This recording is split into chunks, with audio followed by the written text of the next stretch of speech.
The courtroom was packed. Journalists filled every available seat, cameras perched like vultures from the rafters. The case was already a national spectacle, a high-stakes hearing that had drawn in lawmakers, legal analysts, and an intrigued public. At the center of the storm stood Supreme Court Justice Brett Kavanaugh. Kavanaugh had agreed to testify in a controversial ethics inquiry surrounding undisclosed communications with political operatives. What was supposed to be a routine questioning had now turned into a legal firestorm, especially after one name appeared on the witness list, Congresswoman Jasmine Crockett. Known for her fearless cross-examinations and razor-sharp intellect, Crockett had become a force in congressional hearings. Her arrival turned heads the moment she stepped into the chamber, dressed in a sharp navy suit and carrying a single leather folder. No grandstanding. No entourage. Just precision. Kavanaugh looked calm, at first. He leaned back, hands folded, eyes forward. He'd handled pressure before. This would be no different, or so he thought. The chairman gave her the floor. Crockett rose from her seat slowly, her gaze locked on Kavanaugh like a chess master studying a board. "Justice Kavanaugh," she began, voice steady but commanding, "you've claimed, under oath, that your communications with outside legal groups were non-substantive and routine. Is that correct?" He nodded. "Yes, Congresswoman. That's accurate." She paused, opened her folder, and then everything started to shift. Jasmine Crockett held up a printed email chain, blacked out names, but time-stamped and clearly from a private server. The courtroom hushed as the sound of pages flipping echoed louder than it should have. She stepped closer to the microphone. "Then can you explain why this document shows a direct exchange between yourself and Leonard Leo," she let the name hang in the air, "in which you discuss strategy regarding a pending case before the Supreme Court? Specifically, the line where you wrote, 'We need to ensure the court's opinion doesn't reflect a leftward drift, even subtly.'" Kavanaugh's face twitched. A pause. That email is taken out of context," he stammered. "It's not, I don't recall writing that exact line." Crockett tilted her head, then turned the page toward the committee and read the signature aloud, "B. Kavanaugh." She didn't flinch. "So either this email is fake, or you lied under oath. Which is it?" A gasp rippled through the chamber. Kavanaugh shifted uncomfortably in his seat. Chairman Raskin leaned forward. "Justice Kavanaugh, you may answer the question." The justice's jaw clenched. I'll need to consult legal counsel before addressing that document's authenticity." Crockett didn't blink. "Of course you will." But she wasn't finished. She slid another document forward. "Because I've got 5 more, each one worse than the last." Kavanaugh's confidence was clearly unraveling. His polished exterior, once stoic and composed, now showed cracks beneath the surface. Crockett remained steady. "Let's talk about March 18th, she said, tapping the second document. "According to this timeline, you were scheduled to meet with the Chief Justice that morning, yet, 2 hours before, you exchanged texts with an outside donor, discussing how a particular ruling needed to land on the right side of history or else backlash will be immense." Kavanaugh leaned forward, visibly tense. "Those texts, again, assuming they are mine, do not reflect any breach of conduct. Judges have private conversations. That's not evidence of wrongdoing." Crockett nodded slowly, then calmly replied, "Private conversations are one thing. But coordinating outcomes with political donors is not just unethical, it borders on criminal." There was a sharp murmur among the press in the gallery. "Do you know what this looks like to the American people?" she continued. "It looks like influence peddling. It looks like backroom dealings from the very person entrusted with impartiality at the highest court." Kavanaugh tried to interject, but she cut him off, not with volume, but with authority. "You can deny. You can deflect. But you can't undo what's already in the record." She turned to the committee and said clearly, "I move that we enter all of these communications into the official record for immediate review." The chairman nodded. "So ordered." Kavanaugh slumped slightly in his seat. His legal team whispered frantically behind him. Crockett sat down, never breaking eye contact with the man she had just cornered. A brief recess was called, but the damage was already done. The buzz in the hallway was deafening. Reporters scrambled to file breaking headlines.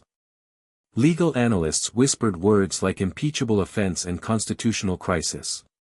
Kavanaugh's face, usually calm and calculated, was now ghost-white as he consulted hurriedly with his counsel. Inside the hearing room, Jasmine Crockett sat calmly, sipping water, her demeanor unshaken. She wasn't celebrating. She wasn't gloating. She was preparing. When the session resumed, Kavanaugh's legal counsel requested to delay further questioning, citing unanticipated developments and the need to verify the origin of the documents. Crockett leaned into her mic. For the record, Chairman, I'd like to confirm that every document presented so far was sourced through legal subpoena and verified by independent forensic analysts. So unless Justice Kavanaugh is alleging fraud against multiple federal entities, I suggest we proceed. The chairman nodded again. The Congresswoman's documentation stands. Kavanaugh looked cornered. For years, he had operated under a shield of power and privilege. But now, with one set of meticulously prepared questions and airtight evidence, Crockett had placed him in a legal chokehold, and the whole country was watching. The next question she asked was even sharper. Justice Kavanaugh, do you believe a sitting Supreme Court justice should be held to the same standard of truthfulness as an average citizen? He blinked. Of course. She raised an eyebrow. Then why do your actions suggest otherwise? The chamber fell silent. Even the cameras stopped clicking. Kavanaugh didn't answer immediately. The silence stretched, thick and uncomfortable. Everyone was waiting, not just in the room, but across the nation. The hearing was now being broadcast live on every major network. Social media had exploded. The phrase, Crockett versus Kavanaugh, was trending globally. Crockett folded her hands, waiting. The question still hung in the air, then why do your actions suggest otherwise? Finally, Kavanaugh cleared his throat. I've served this country with integrity, he began, voice noticeably less firm. And while I may have had conversations outside the courtroom, none of those impacted my rulings. Crockett cut in sharply. So you're admitting the conversations happened? I'm saying that I don't recall every detail, but it's possible some discussions occurred that you failed to disclose under oath, she interrupted, her tone still even but firm. Let's be clear. That's perjury. Gasps again echoed across the room. Kavanaugh looked to his legal team, then back at the committee. I want the opportunity to clarify the record. Crockett leaned forward. Justice Kavanaugh, the record is clear. You're the one who needs clarifying. The chairman banged the gavel lightly, signaling for order as murmurs grew. This wasn't just a tough day for Kavanaugh, it was turning into a potential collapse of his credibility. And Crockett had done it with precision, not theatrics. As she closed her folder, she added one final line before yielding her time. I asked one question. And your case collapsed all by itself. The tension in the chamber was now electric. Kavanaugh's request to clarify the record was noted, but the damage was irreversible. Committee members, even those from his own side, exchanged uneasy glances. Whispers of a special counsel appointment and judicial review were already beginning to circulate behind closed doors. Jasmine Crockett didn't speak again, for now. Her job was done, and she knew it. As the next member of the committee began their questioning, the contrast was glaring. The room still echoed with the weight of what had just happened. Legal pundits across the networks began dissecting every word of Crockett's exchange, replaying the moment Kavanaugh's denial cracked, frame by frame. Outside the building, protesters had gathered. Some held signs calling for resignation, others simply said, "No one is above the law." Meanwhile, Kavanaugh sat stiffly in his chair, no longer able to feign control. His legal team was now in damage control mode, likely preparing statements, spin, or both. But Crockett had forced a crack in the glass, and everyone had seen it. In the hallway, a young law clerk turned to her colleague and whispered, "She just made history in there." Her colleague replied, "She didn't shout. She didn't posture. She just asked the one question no one dared to ask." By the time the hearing adjourned for the day, the courthouse steps were flooded with cameras and reporters. Every outlet wanted a soundbite from Jasmine Crockett. But she didn't stop for any of them. She walked out with calm authority, surrounded by silence rather than noise. Her team didn't need to say a word, the moment had spoken for itself. Inside, Justice Kavanaugh exited through a separate door, shielded by aides and legal advisors, his expression grim and hollow. What was once a firm pillar in the judiciary now looked like a man whose entire reputation was teetering on the edge. Later that evening, the House Oversight Committee issued a formal statement confirming that all of Crockett's documents were verified and legally obtained. An emergency meeting was scheduled for the following week to consider next steps, including whether Kavanaugh's case should be referred to the Department of Justice for further investigation. Political leaders began reacting. Some of Kavanaugh's longtime defenders started to soften their tone. One senator, previously a staunch supporter, told a reporter, "If the evidence is real, and it looks like it is, we're facing something that goes way beyond partisanship." Meanwhile, legal scholars called Crockett's questioning a masterclass in constitutional accountability. She hadn't just exposed inconsistencies, she had framed them as breaches of public trust. And all of it came from that single, devastating question. That night, Jasmine Crockett appeared briefly on national television, not for a political victory lap, but for clarity. "I didn't come to the hearing to create a spectacle," she said calmly to the anchor. "I came to ask a simple question on behalf of the American people: can we trust those who interpret the Constitution to be honest with us?" That question still stands. The clip went viral. It was no longer just a political event, it was a cultural moment.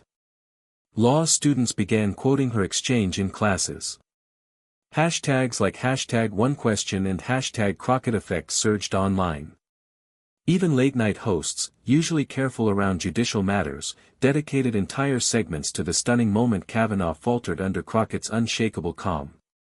Meanwhile, behind closed doors, Justice Kavanaugh's legal team scrambled. Leaked reports suggested he was considering a temporary recusal from pending cases to preserve the integrity of the court. Others claimed a resignation letter had already been drafted, though no one could confirm. In Washington, power is often measured in speeches, votes, or titles. But Jasmine Crockett had just shifted the balance using something far more powerful: the truth, delivered at the exact moment it mattered most. The ripple effects of Crockett's questioning reached far beyond the courtroom. Editorials exploded across the country. The New York Times called it a defining moment in modern congressional oversight, while The Atlantic referred to it as a seismic shift in how the judiciary is held accountable. But the real shockwave hit the Supreme Court itself. Several justices reportedly held a private meeting the next day. While the details were kept tightly sealed, sources close to the court revealed that concerns were raised over how Kavanaugh's credibility could affect the integrity of the entire bench. The idea of internal peer pressure had once seemed impossible at that level, until now. Public trust in the judiciary, already fragile, began to plummet further. Protests formed outside court buildings in multiple states, not just in opposition to Kavanaugh, but demanding greater transparency and ethical reform for all justices. In Congress, a bipartisan ethics panel was proposed, an idea long considered dead on arrival. But this time, the momentum was different. Crockett had struck a nerve that crossed party lines. Even moderate Republicans couldn't defend what had unfolded. At home, Jasmine Crockett sat quietly with her phone turned face down. She wasn't reading the headlines. She wasn't checking the numbers. She was already reviewing the next case. Because for her, it wasn't about the spotlight. It never had been. It was about accountability, and ensuring that power, no matter how high, could still be questioned. Inside the Capitol the next morning, Crockett returned to work like it was any other day. No victory laps. No special media appearances. Just another stack of hearings, briefs, and constituent meetings on her calendar. But the atmosphere around her had changed. Fellow lawmakers who had once dismissed her as too bold or too confrontational now approached with respect. Staffers who once whispered behind closed doors now stopped her in the hallway with quiet nods of admiration. One senior representative pulled her aside and said, "You didn't just ask a question, you changed the entire conversation." Meanwhile, in legal circles, law professors were rewriting their course syllabi. Crockett's exchange with Kavanaugh was being cited as a turning point, not because she screamed or sensationalized, but because she had used surgical logic, verified evidence, and fearless timing. Across social media, a video of the moment she delivered the now iconic line, "I asked one question. And your case collapsed all by itself," surpassed 10 million views. It was being remixed into everything from spoken word poetry to motivational videos. And still, Kavanaugh remained silent. His office issued only a brief, vague statement that he was cooperating with all relevant reviews and discussions, but said nothing about the allegations directly. That silence only deepened public suspicion. Whispers of resignation turned into headlines. And Crockett? She was already prepping her next hearing. By the end of the week, the legal landscape was shifting fast. A coalition of former federal judges signed an open letter demanding a full ethics investigation into Justice Kavanaugh, citing the documents Crockett had introduced and the inconsistencies in his sworn statements. The Judicial Conference, the body responsible for setting policy for the federal court system, announced an emergency session. Something that hadn't happened in nearly 2 decades. Cable news anchors were no longer asking if there was misconduct. They were now debating how far it went, and what consequences should follow.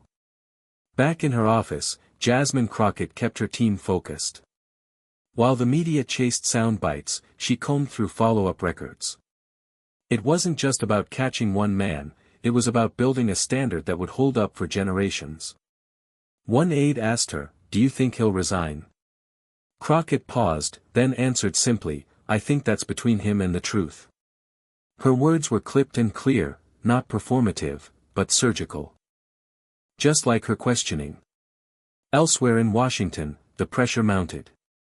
Major newspapers ran headlines like, "Judgment Day for Justice Kavanaugh. One question. One collapse." Crockett redefines congressional oversight. The balance of power had shifted, not through force or scandal, but through fact. And as the public waited for Kavanaugh's next move, one thing was undeniable: the most powerful question in Washington wasn't shouted. It was whispered, by a woman who refused to blink. Days later, the nation awoke to a stunning headline: Justice Brett Kavanaugh announces resignation amid ethics scandal.